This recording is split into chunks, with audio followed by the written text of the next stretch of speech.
الرحمن الرحيم الحمد لله رب العالمين والعاقبة للمتقين والصلاة والسلام على سيد الأنبياء والمرسلين سيدنا وحبيبنا وحبيب رب العالمين محمد وعلى آله وأصحابه ومن هدى بهديه إلى يوم الدين. قال الله تبارك وتعالى في كتابه المجيد والفرقان الحميد فأعوذ بالله من الشيطان الرجيم بسم الله الرحمن الرحيم ان الدین عند اللہ الاسلام. برادران اسلام اور نمبائیتی اور اس کے اطراف و اکناف سے تعلق رکھنے والے علماء کرام، نوجوانان ملت، یہ ایک ہنگامی پروگرام جو کچھ دنوں پہلے طے ہوا، میں سمجھتا ہوں ایک ہفتے سے بھی کم عرصہ ہوا کہ یہ طے ہوا کہ جلگاؤں کا ایک سفر ہے اور نمبائیتی جلگاؤں سے قریب ہے، اور یہاں پر مولانا احمد صاحب جو ایک طویل عرصہ خدمت انجام دے کر اپنی پیرانہ سالی اور عمر کی زیادتی کی وجہ سے، کمزوری کی وجہ سے اپنے گھر پر جا چکے ہیں، اور ان کی جگہ مولانا فیروز صاحب جلگاؤں کو جامعہ نے ناظم بنا کر بھیجا ہے. تو یہ طے ہوا کہ نمبائیتی بھی 70 کلومیٹر ہے جلگاؤں سے، تو وہاں ادارے کی زیارت کر لی جائے. اس کے بعد یہ طے ہوا کہ مکاتب کے علماء کو جوڑ لیا جائے، معلمین کو جوڑ لیا جائے، اور پھر اخیر میں یہ طے ہوا کہ ایک چھوٹا سا پروگرام کر لیا جائے. تو اس طرح سے ایک ہنگامی پروگرام یہاں پر رکھا گیا ہے. سب سے پہلے میں اور آپ رب کریم کا شکر ادا کریں کہ اللہ رب العزت نے مجھے اور آپ کو ایمان اور اسلام جیسی عظیم نعمت سے مالا مال کیا. ہم جس دور سے گزر رہے ہیں، اس دور میں ہر ایک کے ہاتھ میں موبائل ہے، جس کی وجہ سے ہم بہت سارے ایسے گناہوں میں مبتلا ہو چکے ہیں کہ ہم گناہ کو گناہ سمجھنے کے لیے تیار نہیں. صورتحال یہاں تک پہنچ چکی ہے کہ گناہوں کی کثرت کی وجہ سے اب ہم میں سے بہت ساروں کے دلوں میں ایمان اور اسلام کی وہ اہمیت بھی باقی نہیں رہی جو باقی رہنی چاہیے، جو انسان کے لیے سب سے بڑی ہلاکت کا ذریعہ ہے. اللہ رب العزت نے مجھے اور آپ کو اس دنیا میں اس لیے نہیں بھیجا کہ ہم اس دنیا میں کھائے پیے، پیسے کمائے، اپنا وقت ایسے ہی ضائع کر دے، اپنی خواہشات پر عمل کرے اور اس دنیا سے چلے جائے. اگر اللہ کو کھانے پینے ہی کے لیے بنانا تھا تو اللہ نے بہت مخلوق بنائی تھی. روئے زمین پر انسان سے زیادہ کھانے والی مخلوق پائی جاتی ہے. آپ ہاتھی کو جانتے ہوں گے، وہ اس کو ایک دن میں 40 سے 50 کلو گھاس کھانے کے لیے چاہیے. تو اگر اللہ کو کھلانے کے لیے بنانا تھا تو اللہ نے ہاتھی کو بنایا. آپ شیر کو جانتے ہوں گے، ایک ٹائم میں اس کو کھانے کے لیے 29 کلو گوشت چاہیے. تو ایسی بہت ساری مخلوق اللہ کی، مچھلی، بڑی بڑی مچھلیاں سمندر کے اندر ہوتی ہے، جو زمین پر جتنے انسان بستے ہیں، ایک سارے انسان مل کر جتنا کھاتے ہیں، ایک ایک مچھلی اتنا کھانا کھاتی ہے ایک ایک وقت میں. تو اللہ رب العزت نے ہمیں ایک عظیم مقصد کے لیے بھیجا، اور وہ عظیم مقصد کیا ہے؟ اللہ رب العزت یہ چاہتا ہے کہ ہم اللہ کو راضی کرنے والی زندگی گزار کر اس دنیا سے جائیں، اللہ کی عبدیت کے ساتھ، ایمان کے ساتھ، اسلام کے ساتھ، اور رسول اللہ صلی اللہ علیہ وسلم کی سنتوں پر عمل کر کر اس دنیا سے جائیں۔ یہ ہے میرے اور آپ کے اس دنیا میں آنے کا مقصد، اور یہ مقصد انسان کو سمجھ میں آتا ہے اس وقت جب وہ حضرات انبیاء کرام علیہ السلام پر نازل ہونے والی وحی کا علم حاصل کرتا ہے، جس کو ہماری زبان میں دین کا علم اور اسلام کی تعلیمات سے یاد کیا جاتا ہے۔ جب تک کہ انسان کے پاس دین کا علم اور اسلام کا علم نہیں، وہاں تک کہ انسان چاہے کتنا ہی ذہین ہو، انسان چاہے کتنا ہی طاقتور ہو، انسان چاہے کتنے ہی بڑے منصب کا مالک ہو، وہ کبھی بھی صحیح زندگی نہیں گزار سکتا ہے۔ یہ بات ہمارے ذہن و دماغ میں بیٹھنی چاہیے۔ اسی لیے میں نے قرآن کریم کی آیت کریمہ پڑھی، ان الدین عند اللہ الاسلام، کہ اللہ کے نزدیک جو دین مقبول ہے وہ صرف اسلام ہے۔ اگر آپ کی زندگی میں اسلام ہوگا اور اسلام کے ساتھ آپ نے زندگی گزاری ہوگی، اور موت تو ہر ایک کو آنی ہے، دنیا میں کوئی ایسا نہیں ہے جو موت سے چھٹکارا حاصل کر سکے۔ آج تک کہ دنیا میں کوئی ایک مخلوق آپ ایسی بتا دیجئے جس سے وہ موت سے چھٹکارا حاصل ہوا ہو، جو موت سے بچ سکی ہو۔ قرآن کریم میں اللہ کے رسول صلی اللہ علیہ وسلم سے کہا گیا، انک میت و انہم میتون، کہ اے محمد عربی صلی اللہ علیہ وسلم، آپ کو بھی موت آئے گی، اور روئے زمین پر جتنے انسان آئیں گے سب کو موت آئے گی۔ تو ہمارے مفسرین نے لکھا ہے، اس کا مطلب یہ ہے کہ حضرات صحابہ کرام رضوان اللہ تعالیٰ عنہ مجمعین میں سے بعض صحابہ کے ذہن میں یہ بات بیٹھی ہوئی تھی کہ رسول اللہ صلی اللہ علیہ وسلم تو سب سے افضل انسان، آپ سے زیادہ بہتر اللہ کی مخلوق میں کوئی پیدا ہی نہیں ہوا ہے، اتنا عظیم انسان کہ اللہ کے رسول کو بھی موت آ سکتی ہے۔ تو صحابہ کے ذہن و دماغ میں، بعض صحابہ کے ذہن و دماغ میں یہ بات تھی کہ حضور کو موت نہیں آنے والی ہے۔ قرآن کریم نے اس کو، ان کے ذہن کو صاف کیا، کہا انک میت وَإِنَّهُمْ مَيِّتُونَ۔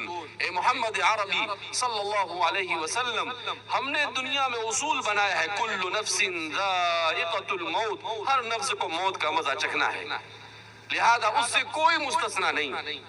کوئی بھی قیامت تک کے کوئی بھی ہمیشہ رہنے کے لیے زمین پر نہیں آیا۔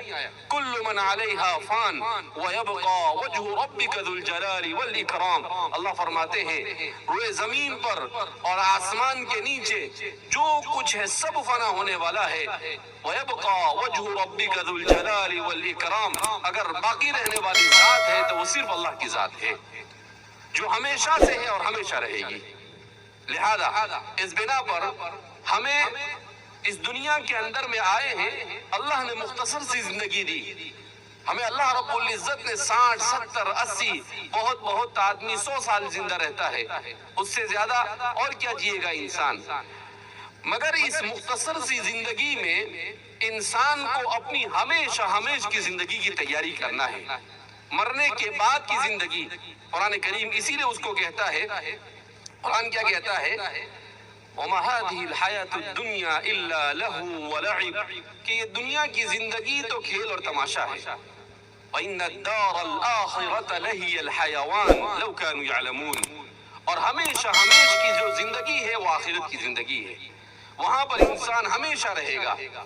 اگر تم سمجھ سکو اس بات کو، اگر تمہارے ذہن و دماغ میں یہ بات اتر سکے، تو قرآن کہتا ہے کہ اس ہمیشہ کی زندگی کے لیے اس مختصر سی زندگی میں تیاری کرنی ہے، اور اسی تیاری کے لیے انسان کے لیے ضروری ہے کہ وہ دین کو سیکھے۔ انسان کے لیے ضروری ہے کہ وہ یہ جانے کہ ایک مسلمان ہوں میں، مجھے اللہ نے مسلمان بنایا، مجھے اللہ نے مسلمان گھرانے میں پیدا کیا، مجھے اللہ نے اسلام کی نعمت سے مالا مال کیا، تو میرا علم اتنا ہونا تو چاہیے کم سے کم کہ مجھے یہ معلوم ہو کہ اللہ کی ذات کیا ہے، مجھے یہ معلوم ہو کہ رسول اللہ کون ہے، مجھے یہ معلوم ہو کہ اسلامی عقیدہ کیا ہے، مجھے یہ معلوم ہو کہ مرنے کے بعد قبر میں کیا سوالات ہونے والے ہیں، اور ان سوالات کے جوابات کی تیاری میں کیسے کروں۔ اس لیے کہ قبر میں کوئی چھوٹنے والا ہے نہیں.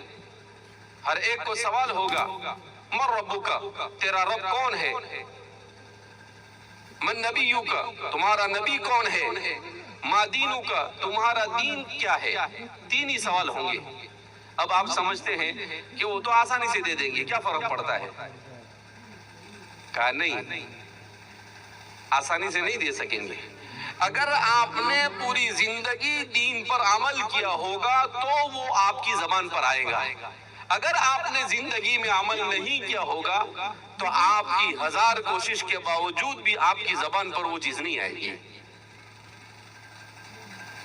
منکر نکیر جب یہ سوال کریں گے تو آدمی اللہ رب العزت نے تو پرچہ بھی آؤٹ کر دیا کہ یہ سوال ہوں گے، مگر دنیا کے امتحانوں کی طرح نہیں. وہاں پر دنیا کے امتحان میں تو پرچہ آؤٹ ہو جاوے تو جرم، لیکن اللہ رب العزت نے کہا کہ ہمارے یہاں پر جیسے قیامت کے سلسلے میں اللہ کے رسول صلی اللہ علیہ وسلم نے ارشاد فرمایا کہ اللہ کہیں گے کہ بھئی جو لوگ ہمارے لیے نماز پڑھتے تھے اور ہمارے لیے عبادت کرتے تھے وہ سب سجدے میں چلے جائے. تو اب کروڑوں اربوں انسان ہوں گے. ابھی روئے زمین پر 800 کروڑ انسان ہے. آدم علیہ السلام سے لے کر اب تک کے کتنے 1000 کروڑ انسان گزرے ہوں گے، اور ابھی پتہ نہیں قیامت تک کے کتنے انسان آئیں گے. روزانہ دنیا میں 2 لاکھ انسانوں کا اضافہ ہوتا ہے روزانہ، ایک سروے کہتا ہے. تو اب اندازہ لگائیں کہ اتنے اب اللہ جب حکم دے گا، انسان قبر کی زندگی میں عذاب جھیل کر آیا ہوگا، انسان میدان حشر میں اس نے کیا کیا نہیں دیکھا ہوگا، جنت اس کے سامنے ہوگی، جہنم اس کے سامنے ہوگی، تو کون نہیں چاہے گا کہ سجدے میں چلا جائے؟ تو سب لوگ کوشش کریں گے سجدے میں چلے جائیں.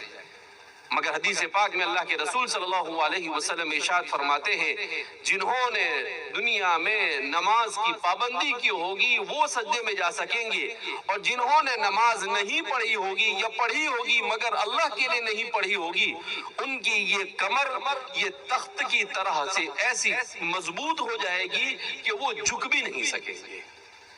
تو وہاں پر اللہ کے یہاں پر جو نظام ہے وہ کون سا نظام ہے؟ آٹومیٹک نظام ہے. وہاں پر آپ اپنی مرضی سے زبردستی کا کچھ کرنا چاہے تو نہیں کر سکیں گے. آپ کے جسم نے حقیقت میں دل سے جو چیزیں دنیا میں کی ہوگی آپ وہی چیز وہاں پر کر پائیں گے، اس کے علاوہ کوئی چیز نہیں کر پائیں گے. لہذا اس بنا پر ضرورت اس بات کی ہے کہ ہم اس حقیقت کو سمجھیں، اور ہم جب تک کہ اس حقیقت کو نہیں سمجھیں گے وہاں تک کہ ہماری زندگی کے اندر میں انقلاب نہیں آ سکتا ہے. ہماری زندگی میں انقلاب آنا، ہماری زندگی میں ہمارے بچوں میں دین کا آنا، یہ ساری چیزیں اس وقت ہوگی جب ہمارے گھروں میں دین ہوگا. اور دین کب آئے گا؟ جب ہم مدرسوں سے متعلق ہوں گے، ہم مکتب کو اپنے مضبوط کریں گے، جب ہم دعوت و تبلیغ سے جڑیں گے، جب ہم بزرگوں سے علماء سے اپنا رشتہ اور اپنا تعلق مضبوط کریں گے تو دین آئے گا. دین ایسے ہی تھوڑی آتا ہے. جیسے دنیا کو سیکھنے کے لیے اسکول میں جانا پڑتا ہے تو دین کو سیکھنے کے لیے مسجد اور مدرسے اور مکتب میں آنا پڑتا ہے، دعوت و تبلیغ میں نکلنا پڑتا ہے، تب جا کر یہ دین ملتا ہے، ورنہ یہ دین اتنی آسانی کے ساتھ نہیں ملتا ہے. اور جو دین کی قدر نہیں کرتا ہے اللہ رب العزت دین کو اس کے پاس باقی بھی نہیں رکھتا ہے. اسی لیے حدیث پاک میں رسول اللہ صلی اللہ علیہ وسلم نے ارشاد فرمایا، حضور نے فرمایا تموتون کما تحیون وتحشرون کما تموتون، کہ تمہیں موت آئے گی ایسے ہی جیسے تم نے زندگی گزاری ہوگی، اور تم کل قیامت کے دن اٹھائے جاؤ گے ایسے ہی جیسے تمہیں موت آئی ہوگی. ایک بہت بڑے سرجن تھے ڈاکٹر نور محمد نور، تو دیندار تھے، طرح طرح کے بڑی بڑی بیماری اور آخری سٹیج پر جو لوگ ہوتے تھے ایمرجنسی وارڈ میں تھے وہ ان کے پاس آتے تھے تو بہت سارے لوگوں کی موت ان کے سامنے واقع ہوئی. کچھ سالوں تک وہ اس کام کو انجام دیتے رہے. ایک دن ان کے ذہن میں آیا کہ بہت سارے لوگوں کی موت میرے سامنے آئی ہے تو ذرا کچھ لوگوں کے واقعات میں لکھ لوں. تو انہوں نے کتاب لکھی کیا آپ موت کے لیے تیار ہے، اور اس میں اپنے مشاہدات لکھے جو کچھ انہوں نے اپنی آنکھوں سے ان کے نظروں کے سامنے جان نکلتے ہوئے جو واقعات پیش آئے اس کو انہوں نے لکھا. تو وہ کہتے ہیں کہ ایک مرتبہ، بہت سارے واقعات اس میں سے ایک دو واقعے سناتا ہوں آپ کو میں، کہ ایک مرتبہ ایک ڈاکٹر کو ہمارے سامنے لایا گیا اور اس کے بالکل آخری وقت تھا، ایمرجنسی وارڈ میں تھا میں، ان کی اہلیہ ان کے ساتھ تھی. اب مجھے یقین ہو گیا کہ اب یہ بھائی بچ نہیں سکتے اور یہ ان کے آخری سانس چل رہے. تو اسلام کی تعلیمات کے مطابق میں ان کے پاس بیٹھ کر اشہد ان لا الہ الا اللہ و اشہد ان محمد رسول اللہ کی تلقین کرنے لگا. یعنی اسلام کی تعلیمات میں سے ہے کہ جب آپ کو محسوس ہو جائے کہ کوئی آدمی اس دنیا سے جا رہا ہے تو آپ اس کے پاس بیٹھ کر کلمہ شہادت پڑھیں. یہ معلوم ہونا چاہیے ہم کو، نہیں معلوم ہے. جب آپ کو ایسا لگے کہ بھئی یہ آدمی اب آخری مرحلے میں گزر رہا ہے تو آپ اس کو ایسا نہیں بولے اے کلمہ پڑھ. نہیں، تلقین کرنے کا مطلب لوگ کیا سمجھتے ہیں، اس کو بولے گا اے کلمہ پڑھنا، جاتے جاتے تو پڑھ کے جا. ایسا نہیں. کیوں؟ اس لیے کہ اگر آپ اس کو ایسا بولے اور موت کے وقت تک کی حالت بڑی خطرناک ہوتی ہے تو ہو سکتا ہے وہ کہتے چل کام کرتے رہا، تو وہ بیچارہ کافر بن جائے گا. اس لیے کہا اس کو ایسا بولنا نہیں ہے کہ کلمہ پڑھ، بلکہ اس کے ارد گرد بیٹھ کر آپ کو اپنی زبان سے بلند آواز سے پڑھنا ہے اشہد ان لا الہ الا اللہ و اشہد ان محمدا عبدہ و رسولہ، لا الہ الا اللہ محمد رسول اللہ. آپ زور سے پڑھے، ہو سکتا ہے اس کی زبان پر آ جائے اور وہ کلمہ پڑھ لے. اور حضور نے فرمایا من کان آخر کلامہ لا الہ الا اللہ دخل الجنہ، جو دنیا سے جاتے وقت لا الہ الا اللہ پڑھ کر جائے گا وہ جنت میں داخل ہو جائے گا. تو وہ کہتے ہیں کہ بھئی مجھے ایسے ہی لگا تو میں کلمہ پڑھنے لگا. اب میں بار بار اشہد ان لا الہ پڑھ رہا ہوں اور وہ ڈاکٹر کیا بولتا ہے ریڈرز ڈائجسٹ لاؤ. یہ ڈاکٹر لوگوں کی کتاب ہوتی ہے ریڈرز ڈائجسٹ. اس میں کیا ہوتا ہے جو نئی دوائیں آتی ہے ان دواؤں کے بارے میں معلومات ہوتی ہے کہ بھئی فلاں کمپنی نے فلاں بیماری کی فلاں دوا نئی لانچ کی ہے اور اس میں یہ اس کا ٹریٹمنٹ ہے. تو بہرحال وہ آخری جملہ اس کی زبان سے یہی نکلا ریڈرز ڈائجسٹ لاؤ اور وہ مر گئے. اب ان کی اہلیہ ساتھ میں تھی تو ڈاکٹر نور محمد نور کہتے ہیں کہ میں نے ان سے کہا کہ بھائی آپ کے میاں تو ریڈرز ڈائجسٹ مانگتے مانگتے چلے گئے، کلمہ پڑھے بھی نہیں. تو وہ روتے ہوئے کہنے لگی وہ بوڑھی عورت، کہا اس نے زندگی میں کبھی قرآن پکڑا نہیں، کبھی دین کو سیکھا نہیں. یہ پوری زندگی جب سے مجھ سے شادی ہوئی میں نے اس کو دیکھا کہ یہ ریڈرز ڈائجسٹ کے علاوہ کچھ پڑھتا ہی نہیں. اب دیکھو اس کی پسندیدہ چیز ریڈرز ڈائجسٹ بن گئی، اب مرتے وقت بھی اس کی زبان سے وہی ادا ہو رہا ہے. تو فرماتے ہیں جو چیز انسان کی زندگی میں سب سے زیادہ محبوب ہوگی موت کے وقت وہی چیز اس کی زبان پر آئے گی. اب یہ قیامت کے دن اٹھے گا تو وہاں بھی ریڈرز ڈائجسٹ مانگے گا، اس لیے کہ حدیث میں ہے وَتُحْشَرُونَ كَمَا تَمُوتُونَ، جیسی موت آئے گی اسی حالت میں قیامت کے دن اٹھائے جاؤ گے. اللہ برے خاتمے سے ہم سب کی حفاظت فرمائے. اور ایک قصہ انہوں نے لکھا، اس کے بعد بہت سارے قصے ہیں. وہ کتاب چھوٹی سی، کوئی بہت بڑی کتاب بھی نہیں ہے اور مل بھی جاتی ہے. ہمارے جو علماء وغیرہ بیٹھے ہیں وہ منگا کر پڑھ سکتے ہیں کہ آپ موت کے لیے تیار ہے. تو اس کے بعد کہتے ہیں کہ ایک مرتبہ ایک پٹھان صاحب کو لایا گیا. اب موٹے تازے لمبے چوڑے، ان کا بھی آخری وقت. اب ایمرجنسی وارڈ جو ہوتا ہے اس میں وہی لوگ آتے ہیں جن کو آخری بالکل اسٹیج پر ہوتے ہیں. تو کہا کہ وہ سسٹر گئی ان کو انجیکشن لگانے کے لیے، ڈاکٹر نے لکھ کر دیا کہ بھئی انجیکشن لگایا جائے گا. تو انہوں نے اتنی خراب گالی دی کہ وہ بیچارے انجیکشن پھینک کر بھاگ گئے وہاں سے.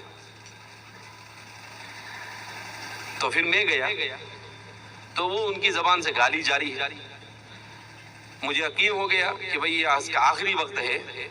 تو میں نے اپنی عادت کے مطابق اشہد ان لا الہ الا اللہ زور زور سے پڑھنا شروع کر دیا، مگر اس پر کوئی اثر ہوا نہیں. وہ کہتے ہیں مجھے اتنا افسوس ہوا، وہ آدمی اخیر میں اتنی بھدی گالی بول کر اس دنیا سے رخصت ہوا کہ اس کو میں اپنی زبان پر بھی نہیں لا سکتا، اور چلا گیا، مر گیا گالی بکتے بکتے۔ اب وہ قیامت کے دن گالی بکتے بکتے کھڑا ہوگا، اللہ حفاظت فرمائے ایسے بدترین خاتمے سے۔ پھر اس کے بعد وہ کہتے ہیں کہ ان کے بچے وغیرہ آئے تھے تو میں نے ان سے پوچھا کہ بھائی یہ آپ کے والد صاحب تو بڑی خطرناک گالیاں بکتے ہیں، ایک سے ایک نئی سے نئی گالی سننے کو ملی آج تو جاتے جاتے بھی ان کی زبان سے۔ تو وہ کہنے لگے کہ بھائی یہ صبح میں اٹھتے بستر میں اٹھتے ہی گالیاں چالو کر دیتے تھے اور سونے تک گالیاں ہی بکتے رہتے تھے، تو وہ آخر وقت بھی ان کی زبان سے گالیاں جاتی۔ تو انسان کو سوچنا چاہیے جو چیز آپ مشغلہ دنیا میں بنائیں گے وہی چیز موت کے وقت آپ کی زبان پر جاری ہوگی۔ لہذا انسان کا مشغلہ اللہ کا ذکر ہونا چاہیے، سبحان اللہ کی عادت ڈالے، الحمدللہ کی عادت ڈالے، قرآن کی تلاوت کی عادت ڈالے۔ یہ گالیاں بکنا، لوگوں کی غیبتیں کرنا، لوگوں کی برائی بیان کرنا، یہ ساری عادتیں جتنی بری عادتیں ہیں ان عادتوں سے بچنے کی کوشش کریں۔ بہرحال کہنے کا مطلب یہ ہے کہ اسی مرنے کے بعد کی زندگی کی تیاری، اسی لیے حضرت ابوبکر صدیق رضی اللہ تعالیٰ عنہ فرماتے تھے کہ اسلام کا انقلابی عقیدہ عقیدہ آخرت ہے، یعنی حضرات صحابہ کی زندگی میں جس عقیدے سے انقلاب آیا وہ آخرت کا عقیدہ ہے۔ کیا مطلب؟ کہ جب انسان کے ذہن و دماغ میں یہ بات بیٹھ جائے کہ بھئی مرنا ہے اور اس زندگی کا حساب مرنے کے بعد دینا ہے، تو انسان کے لیے نیکی کرنا آسان ہو جاتا ہے اور برائی سے بچنا آسان ہو جاتا ہے۔ لیکن اگر انسان کے ذہن میں یہ بات نہیں بیٹھتی ہے کہ مرنے کے بعد دوبارہ زندہ ہونا ہے اور اللہ کے یہاں پر حساب دینا ہے، تو نہ انسان کے لیے نیکی آسان اور نہ انسان کے لیے گناہوں سے بچنا آسان ہوتا ہے۔ لہذا اس بنا پر فتنوں کے اس دور میں ہم سب کے لیے دین کا سیکھنا بہت ضروری ہے۔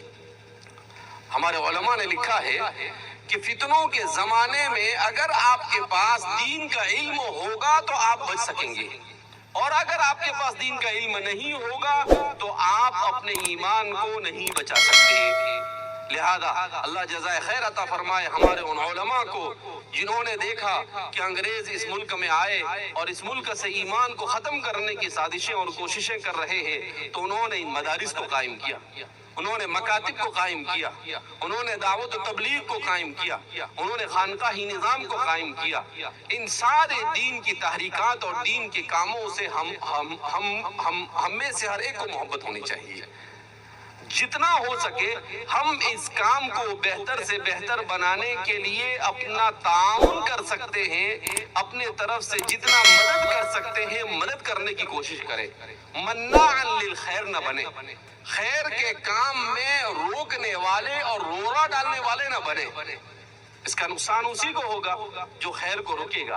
لہذا اس بنا پر ہم اپنے بچوں کو مکاتب میں، ماشاءاللہ مکاتب کے معلمین آئے ہوئے ہیں، ان کے سامنے بھی بات آئی کہ ہمارے یہ مکاتب، اس میں جو چھوٹے چھوٹے بچے آتے ہیں تو آپ ان کو دین سکھائیے، اور والدین کی ذمہ داری ہے کہ وہ اپنے بچے کو پابندی کے ساتھ مکتب میں بھیجنے کی کوشش کرے۔ جب آپ کے والدین فکر کریں گے تو بچوں میں دین آئے گا، جب آپ نماز کا اہتمام کریں گے، والدین میں زندگی میں نماز آئے گی تو بچوں میں نماز آئے گی، اس لیے کہ بچہ سکھانے سے کم اور دیکھنے سے زیادہ سیکھتا ہے۔ وہ جب دیکھے گا کہ صبح میں امی بھی سو رہی ہے، ابا بھی سو رہا ہے، اذان بھی ہو گئی، نماز بھی ہو گئی، کسی کو کچھ پڑھی نہیں ہے، تو اس بچے کی زندگی میں نماز کبھی نہیں آ سکتی ہے۔ تو اپنے بچوں کو دیندار اور ایمان اور اسلام پر برقرار رکھنے کے لیے خود اپنے آپ کو بھی نماز پہ لانا پڑے گا، اپنے گھروں کے اندر میں کتاب کی تعلیم کرنی پڑے گی، اپنے بچوں کو مسجد میں لے جانے کا عادی بنانا پڑے گا۔ تو اس لیے یہ فکر بہت ضروری ہے، ورنہ کیا ہے، منہا خلقناکم وفیہا نعیدکم ومنہا نخرجکم تارۃ اخری، اللہ فرماتے ہیں ہم نے تم کو مٹی سے بنایا ہے اور تم کو دوبارہ مٹی میں مل جانا ہے۔ جو انسان دین کے ساتھ جائے گا اس کی اولاد یہ بھی اسے یاد کرے گی اور اس کے لیے صدقہ جاریہ بنے گی، اور جو بغیر دین کے جائے گا تو نہ خدا ہی ملا، نہ وصال صنم، نہ ادھر کے رہے نہ ادھر کے رہے۔ لہذا اس بنا پر دین کی فکر اپنے اندر پیدا کرنا ضروری ہے.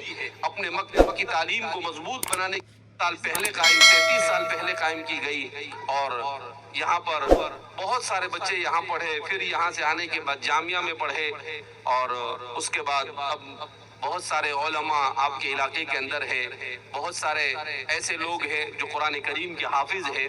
تو یہ آپ یوں سمجھیے کہ یہ ادارہ اللہ کا احسان ہے آپ کے اوپر. اگر یہ دینی ادارے ہمارے ان علاقوں کے اندر میں نہ ہوتے تو ہمارے زندگیوں میں دین نہیں آتا. یہ انہی مدارس اور مکاتب کی برکت ہے. لہذا ہمیں ان کا احسان مند ہونا چاہیے. ہمیں اپنے ان اداروں کو مضبوط بنانے کی کیا کرنی چاہیے؟ کوشش کرنی چاہیے. اس کو مضبوط بنانے کے لیے ہمیں چاہیے کہ ہمارے گھر میں سے ہر گھر میں سے ایک بچہ کم سے کم دین کا مکمل علم حاصل کرے. اس کی فکر ہونی چاہیے کہ بھئی ہمارے 2 بچے ہیں، 3 بچے، 4 بچے ہیں تو چلو ایک بچے کو دین سیکھنے کے لیے بھیجو. لڑکیوں کا ادارہ ہے تو لڑکیوں کے ادارے کے اندر میں ان کو دین سیکھنے کے لیے ہر لڑکی ہماری دیندار ہونی چاہیے. جب عورت میں دین آتا ہے تو نسلوں میں دین زندہ رہتا ہے. اس لیے کہ وہ ایک مومنہ ماں بنے گی اور جب وہ مومنہ ماں بنے گی تو ظاہر سی بات ہے کہ اگر وہ جس گاؤں میں اس کی شادی ہوگی وہاں پڑھانے والا کوئی نہیں ہوگا تو وہ اپنے بچے کو دین خود ہی سکھا دے گی، اس لیے کہ اس نے دین سکھا ہے. تو اس لیے اپنی بچیوں کو دین سکھانے کی کوشش کرے. الحمدللہ ہمارے جامعہ کی جتنی بھی لڑکیوں کے مدرسے ہیں، تقریباً 30 سے زیادہ مدرسے ہیں، ہر جگہ پر بڑی تعداد میں لڑکیاں ہیں. اور علاقے کی ہماری کوشش یہ ہوتی ہے کہ علاقے کے بچے پڑھنے چاہیے. کسی دوسرے علاقے کے بچے آ کر پڑھنے کا کوئی مطلب نہیں ہوتا ہے، بلکہ یہاں کے ہمارے 126 دیہاتوں کے اندر میں مکاتب چل رہے ہیں. تو ظاہر سی بات ہے ہم نے اپنے علماء کو بھی فکر مند، مکاتب کے معلمین کو بھی فکر مند کیا ہے. اور آپ حضرات بھی یہ فکر لے کر جائے کہ ہر گاؤں سے 5-7 بچے آپ کے اس مدرسے میں پڑھنے کے لیے آنے چاہیے. آئیں گے بھائی؟ کیا بات ہے، انشاءاللہ بھی بولنے کو تیار نہیں آپ لوگ. کھانا جلدی ہضم ہو گیا ایسا لگ رہا ہے. تو اس لیے اپنے بچوں کو یہاں پر بھیجیے. یہاں پر دین کی تعلیم بھی سکھائی جاتی ہے. 7ویں تک کی یہاں پر اسکول ہے، اس کو بھی اور ہم 10ویں تک اور 12ویں تک لے جائیں گے. اور جب اس ادارے کو آپ حضرات کے تعاون سے آپ کے بچے یہاں پر کثرت سے آئیں گے تو ہماری کوشش رہے گی کہ یہاں پر کوئی ITI کھولی جائے، کوئی عصری تعلیم کا ادارہ بھی شروع کیا جائے تاکہ آپ کے بچے دین اور دنیا دونوں کی تعلیم حاصل کر جائے. کیوں؟ اس لیے کہ آج کی جس دنیا میں ہم جی رہے ہیں، اس دنیا کے اندر میں دنیا کا ہنر سیکھنا بھی انسان کے لیے کیا ہے؟ ضروری ہے. اگر اس کے پاس کچھ ہنر ہوگا تو وہ دنیاوی زندگی کو اچھے سے گزار لے گا. اس کے پاس دین ہوگا تو وہ اپنی آخرت کی کامیابی حاصل کر لے گا. قرآن کریم میں اللہ فرماتے ہیں ربنا آتنا فی الدنیا حسنہ وفی الآخرۃ حسنہ. اے اللہ دنیا میں بھی بہتری عطا فرما اور آخرت کی بہتری بھی عطا فرما. تو دنیا اور آخرت کی دونوں کوششوں اور دونوں زندگیوں کو سنوارنے کی کوشش اور فکر کی جا رہی ہے. لہذا اس بنا پر آپ حضرات سے مؤدبانہ گزارش ہے کہ والد صاحب نے آج سے 37 سال پہلے اس ادارے کو 87 میں سن 1987 میں قائم کیا اور اس کے بعد بہت سارے ادارے ہندوستان بھر میں جامعہ کے تقریباً 120 سے زیادہ ادارے کام کر رہے ہیں، جس میں 50,000 سے زیادہ بچے اور بچیاں دین اور کی تعلیم حاصل کر رہی ہے. سب جگہ پر مدرسوں میں دین کے ساتھ دنیا کی بھی تعلیم دی جا رہی ہے.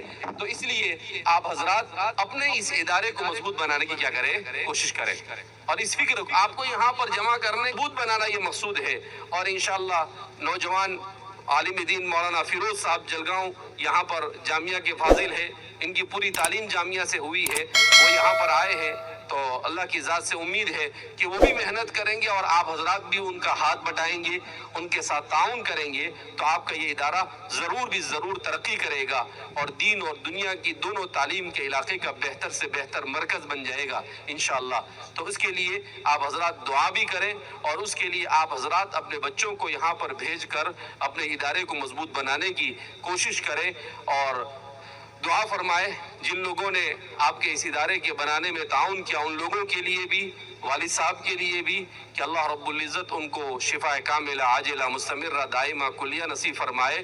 اور ان کے سائے کو ہم سب پر تادیر قائم فرمائے، اور ہم سب کو دین پر استقامت کے ساتھ چلنے کی توفیق مرحمت فرمائے، ہر قسم کے شرور و فتن سے اللہ ہماری حفاظت فرمائے، اللہ کہنے سننے سے زیادہ عمل کی توفیق مرحمت فرمائے۔